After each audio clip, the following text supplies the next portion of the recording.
Can we gossip? Can we talk about our envy, our strife, and call ourselves a Christian, or is it a lie?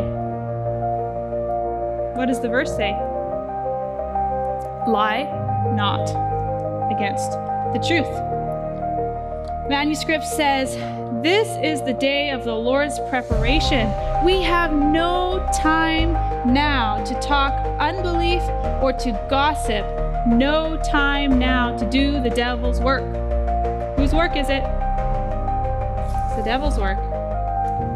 Let's go to 1 Timothy.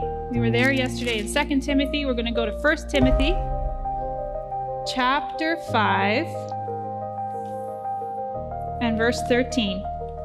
1 Timothy chapter 5 and verse 13. And withal they learn to be idle, wandering about from house to house, and not only idle, but tattlers also, and busybodies, speaking things which they ought not.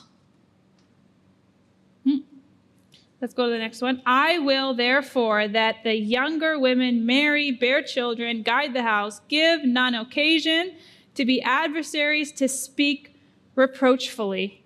So does that mean that only women gossip? No. It doesn't mean that only women can be a snare here. It's not just singular for one group, but it is a tendency. Women have a greater tendency to talk. And idleness, both in men and in women, allow for an opportunity for it to become worse. Reading again in Ellen White, it says, what a world of gossip would be prevented if every man would remember that those who tell him the faults of others will as freely publish his faults at a favorable opportunity. We should endeavor to think well of men, especially our brethren, until compelled to think otherwise. We should not hastily credit evil reports. There are often the result of envy or misunderstanding, or they may proceed from exaggeration or a partial disclosure of the facts. Jealousy and suspicion, once allowed a place, will sow themselves broadcast like thistledown. Should a brother go astray, then is the time to show your real interest in him. Go to him kindly, pray with him and for him, remembering the infinite price which Christ has paid for his redemption. In this way you may save a soul from death and hide a multitude of sins. Wouldn't that be a blessing if we just followed this principle? Going on. Has this ever tarnished the work? Has this type of cannibalism ever affected the work? Well, I said that cannibalism is different in North America. It's not the same as it is in South America or other parts of the jungle. I don't even know where. But does it tarnish the work? Well, let's see. Manuscript says, let those who fear God and believe the truth put a guard on their lips. Let them be determined not to speak words that will injure the cause of God, or give a wrong representation of the work being done in any of his institutions. Let them be careful not to speak words that will be a temptation to someone else, to withhold the confidence and the words of encouragement that ought to be given to those who have been severely tried, who perhaps have been working early and late to fulfill the many calls of duty coming to them, until it seems that as if the mind would give way under the strain. Often at such times, false impressions regarding such workers are made on minds by cruel words, full of surmising. The seeds of suspicion and distrust, like thistledown, are carried far and wide and can never be gathered up again. Death and life are in the tongue.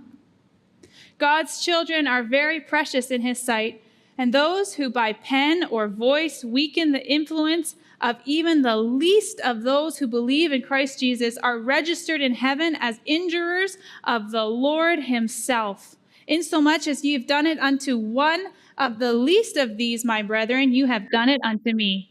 We need to remember that we should guard carefully the thoughts, our feelings, our words, our actions, lest we wound and bruise the Savior in the person of his saints. For he has told us plainly that he identifies himself with suffering humanity.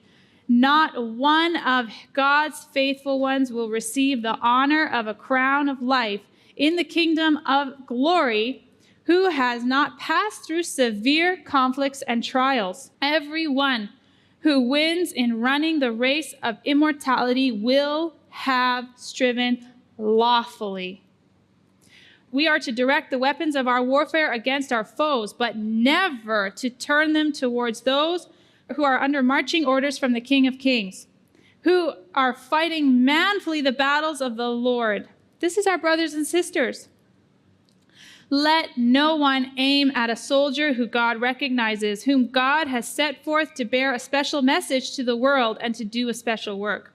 The soldiers of Christ may not always reveal perfection in their steps, but their mistakes should call out from their fellow comrades not words that will weaken, but words that will strengthen and will help them recover their lost ground. They should not turn the glory of God into dishonor and give an advantage to the bitterest foe of their king. So, what does this say? Even when there's faults, even when there's struggles, even when you see somebody fall, do you go and run and say, hey guys, I just saw this. It's pretty bad. Or we can do it without a smile. We need to pray. We need to pray. There's a problem. I'll tell you all about it, and then we'll pray. Is that a gossip, though? It is. It is. It gives glory and dishonor. It gives glory to the bitterest foe of our King. Let not fellow soldiers be severe, unreasonable judges of their comrades and make the most of every defect. Let them not manifest satanic attributes in becoming accusers of the brethren. We shall find ourselves misrepresented and falsified by the world while we are maintaining the truth and vindicating God's trodden down law. But let no one dishonor the cause of God by making public some mistake that the soldier of Christ may make. When that mistake is seen and corrected by the ones who have taken some false position, God will charge those who unwisely expose the mistakes of their brethren with sins of far greater magnitude than he will charge the ones who makes a misstep. Criticism and condemnation of the brethren are counted as criticism and condemnation of Christ. That's very serious. That's very serious. Now, does that mean that if someone is speaking lies publicly about the truth, that nothing should be said? Does that mean that we should just say, to ourselves, that's not good? They're saying a bunch of things that are not true, and it's twisting the scripture and the spirit of prophecy, but that's okay. No, it's not okay. We do need to stand up, and we do need to say, I want to publicly correct this brother because this and this and this is not correct. That is okay, so long as we have done it in a Christ-like manner, and we are attempting to correct the wrongs that that will be spread to others from that person who publicly made that. Ellen G. White says public things should be publicly addressed. Private things should be privately addressed. So, does that mean, though, that we take down their character while we do it? No.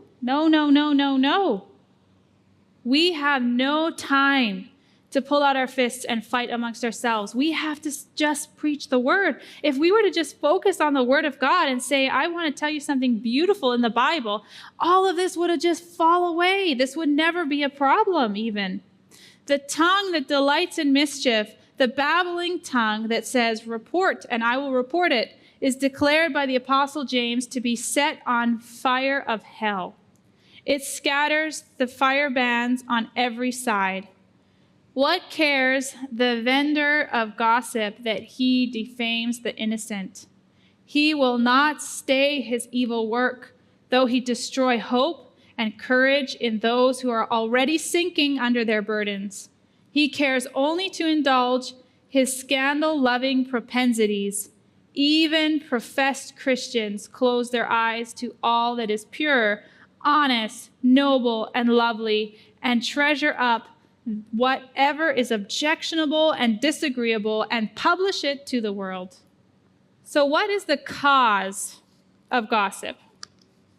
Now we know some of the results. We know what God thinks about it. We know how serious it is. But what causes it? What stirs up in us that would ever make anybody willing to do this? And honestly, it's very easy. It's very easy to go there. But let's go to James 4, and we'll start at verse 1. James 4, and we'll start at verse 1. Say amen when you're there. Amen. From whence come wars and fightings among you?